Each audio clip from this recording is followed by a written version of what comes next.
Mini দৌড়াতে শুরু করলো, কিন্তু কিছু একটা অদ্ভুত,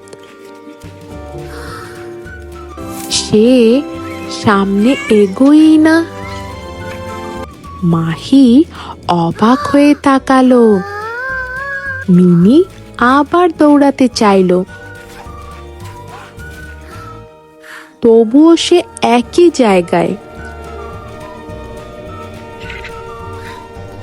চিকু ওপর থেকে লক্ষ্য করছিল। সে নিচে কিছু একটা দেখতে পেল, একটা অদৃশ্য জাল। ভেতরে ছোট কেউ আটকে আছে। মিনি আস্তে করে সাহায্য করলো তাকে, আর নিজেও মুক্ত হলো এই জালটা থেকে।